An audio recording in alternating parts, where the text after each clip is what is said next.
வணக்கம். செய்திகளோடு மீண்டும் சந்திக்கிறோம்.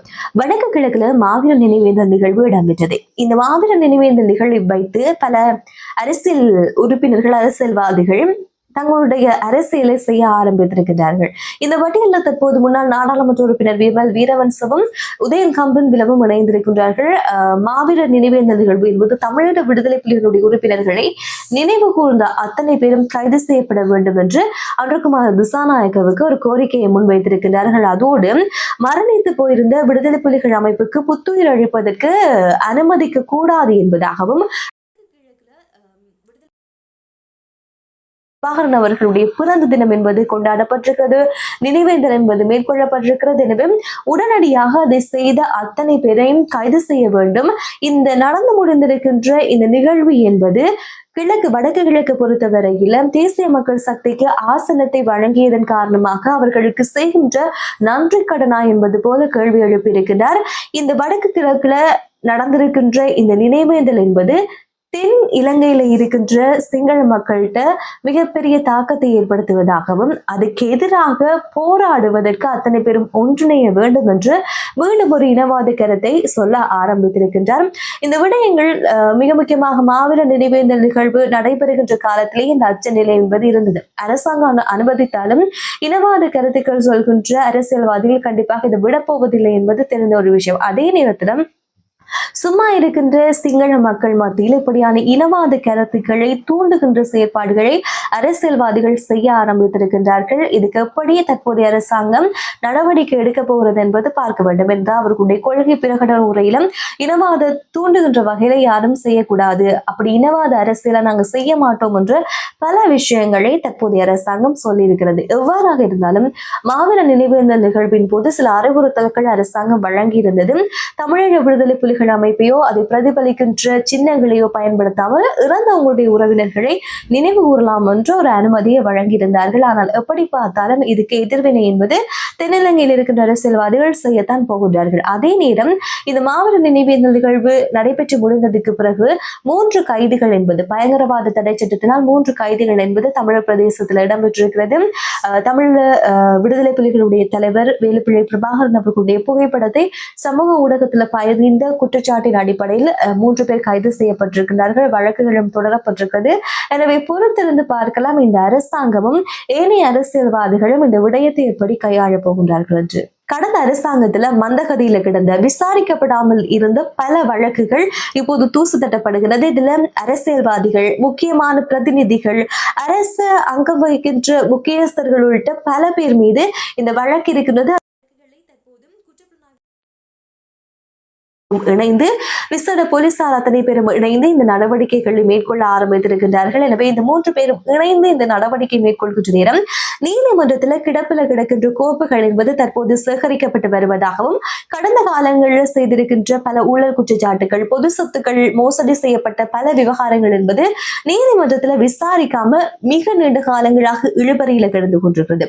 எனவே அதெல்லாம் மீண்டும் விசாரிக்கப்பட போகிறது. அதே தருணத்தில் பல வழக்குகள் விசாரணையெல்லாம் முடிவடைந்திருக்கிறது. விசாரணை முடிவடைந்து நீதிமன்றத்தை விட்டு வெளியில வந்து மிக முக்கியமாக விசாரணையினுடைய கோப்புகள் என்பது அரசு சட்டமா அதிபர் கையில இருக்கின்றது. சட்டமா அதிபர் எந்த ஆலோசனையும் கிடைக்காத பல வழக்குகளும் நிலவையில கிடைக்கிறதாகவும், எனவே இது பற்றி இருக்கிற விசாரணைகள் தற்போது மேற்கொள்ளப்பட்டு வருகின்றது. எனவே இந்த திட்டம் என்பது சரியான முறையில் நடைமுறைப்படுத்தப்படுகின்ற பட்சத்தில் பல பேருடைய வழக்குகள் என்பது முடிவுக்கு கொண்டு வரப்படும். மிக முக்கியமாக ஊழல் சார்ந்திருக்கின்ற வழக்குகள் இதுல அதிகப்படியாக இருப்பது என்பது தெரிய வந்திருக்கிறது. எனவே இந்த சட்ட நடவடிக்கைகள் என்பது மிக துரித கதியில இடம்பெறப் போவதாகவும் தற்போது நீதிமன்றத்தில் இருக்கின்ற அத்தனை வழக்குகளும் தூசு தட்டப்பட்டு கொண்டிருக்கிறது. இது ஒரு நல்ல ஒரு முன்னேற்றகரமான விஷயமாக தற்போது பார்க்கப்படுகிறது. என்றால் அரசு தரப்பில் இருக்கின்ற பல பேருடைய வழக்குகள் என்பது நீண்ட காலங்களாக இழுபறி படுத்தப்பட்டு கொண்டிருக்கிறது. இன்னொரு பக்கமாக ஒரு சில பேருக்கு பிடியாணை என்பது கூட பிறப்பிக்கப்பட்டு அதுக்கு பிற்பாடு தகுந்த ஆவணங்கள் என்பது மருத்துவ ஆவணங்கள் ஒப்படைக்கப்பட்ட பாடு அதெல்லாம் திரும்ப பெற்றுக் கொள்ளப்பட்டிருக்கிறது. இந்த சூழ்நிலையில இந்த வழக்குகள் சரியான முறையில் விசாரிக்கப்பட வேண்டும். அதுல இன்னொரு விஷயம், ஜனாதிபதி தேர்தல் காலங்களில் கொடுத்த வாக்குறுதிகள்ல இந்த குற்றச்சாட்டுகள், அதாவது ஊழல் குற்றச்சாட்டுகள் விசாரணை மேற்கொள்ளப்படும் என்பது போல முன்னாள் கடத்தப்பட்ட கொலை செய்யப்பட்ட ஊடகவியலாளர்களுடைய வழக்கு, முக்கியமாக லசந்த் அவர்களுடைய வழக்கு உட்பட தமிழ் மாணவர்களுடைய கடத்தல் கொலை சார்ந்திருக்கின்ற வழக்குகளும் எதிர்காலத்தில் தூசு தட்டப்பட்டு அதுக்கான நடவடிக்கைகள் எடுக்கப்படும் என்று ஒரு வாக்குறுதி வழங்கியிருந்தார். எனவே போக போக பொறுத்து என்று பார்க்கலாம். இந்த வழக்குகள் என்பது பேச்சு மட்டோடு நின்று விடாமல் சரியான முறையில விசாரிக்கப்பட்டு நீதி கிடைக்குமா என்பதை பொறுத்திருந்து பார்க்கலாம். தற்போதைய அரசாங்கம் ஆட்சிக்கு வந்ததுக்கு பிறகு தகுதி இல்லாம பதவியில் இருக்கின்ற பல பேருடைய பதவி பறிக்கப்பட்டிருக்கிறது.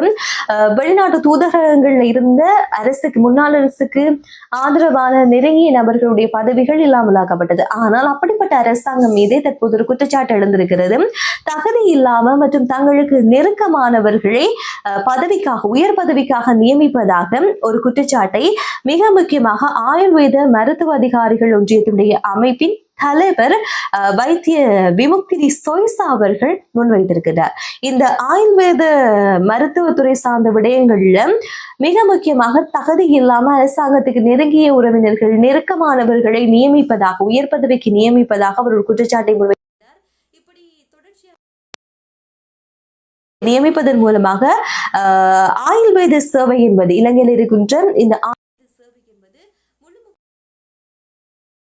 இது அரசாங்கம் செய்வது சரியா என்பது போல ஒரு கேள்வியை தற்போது எழுப்பியிருக்கிறார். எனவே இந்த விடயம் கண்டிப்பாக அரசாங்கத்திடம் கொண்டு போகப்பட வேண்டியது. தற்போதைய அரசாங்கம் ஏற்கனவே இப்படி தகுதி இல்லாதவர்களை நாங்கள் பதவியில வைக்க மாட்டோம், பதவியில இருந்து நீக்கவும், தகுதியானவர்களுக்கு அந்த பதவி வேண்டும், வழங்கப்பட வேண்டும் என்று நிறைய இடங்கள்ல சொல்லி வருகின்றார்கள். அப்படிப்பட்ட அரசாங்கம் மீது ஒரு குற்றச்சாட்டு முன்வைக்கப்படமாக இருந்தால் கண்டிப்பாக இதை அரசாங்கம் கவனத்தில் கொள்ளுமா இல்லையா என்பதை பார்க்கலாம். தற்போது இலங்கையில ஏற்பட்டிருக்கின்ற இந்த காலநிலை சீர்கேடு தொடர்பாக பல அறிவித்தல்கள் அரசு தரப்பினால் முன்வைக்கப்படுகிறது. இந்த சூழ்நிலையில போலியான பல செய்திகள் சமூக ஊடகங்கள்ல உலா வருகின்றது. இதுல மிக முக்கியமாக மட்டக்களப்புல சூறாவளி அனர்த்தம் ஒன்று ஏற்பட போவதாக சமூக ஊடகங்கள்ல நிறைய வதந்திகள் பரப்பப்பட்டு கொண்டிருக்கிறது. இந்த விடயத்துக்கு இப்போது மட்டக்களப்புல இருக்கிற வானிலை அவதான மையம் என்பது மிக முக்கியமான அறிவித்தல் ஒன்றை கொடுத்திருக்கின்றார்கள். அப்படி எந்த விதமான அனர்த்தமும் இதுவரைக்கும் மட்டக்களப்புல பதிவாக இல்லை. நிறைய சமூக ஊடகங்கள்ல கடல் பின்வாங்கி இருக்கிறது, நேற்று நீர் வற்றி கொண்டு போகிறது, சுனாமி வரப்போகிறது, பாதுகாப்பாக இருங்க அப்படின்னு சொல்லி எச்சரிக்கைகள் முன்வைக்கப்படுகிறது. இதை மட்டக்களப்பினுடைய அனர்த்த முகாமைத்துவத்தினுடைய தலைவர் முற்றாக நிராகரித்திருக்கிறார். இப்படியான ஒரு விடயம் மட்டக்களப்பு மாவட்டத்தை பொறுத்தவரைக்கும் இதுவரைக்கும் அடையாளப்படுத்தவில்லை. ஒருவேளை சுனாமி சார்ந்திருக்கிற விடயங்கள் எச்சரிக்கை விடுக்கப்படுமாக இருந்தால் அது உரிய முறையில அனர்த்த முகாமைத்துவ நிலையத்தின் மூலமாக விடுக்கப்படும். மக்கள் இந்த விடயத்தில் அவதானத்தோடு செயற்பட வேண்டும், போலியான தகவல்கள் பரப்ப வேண்டாம் என்று ஒரு எச்சரிக்கையையும் சொல்லி இருக்கிறார்கள். எனவே இது பற்றி இருக்கின்ற கருத்துக்கள் இருக்குமாக இருந்தால் மறக்காம கமெண்ட்ல சொல்லுங்க. மற்றும் ஒரு செய்திகளோடு நாளை தினம் சந்திக்கலாம். நன்றி, வணக்கம்.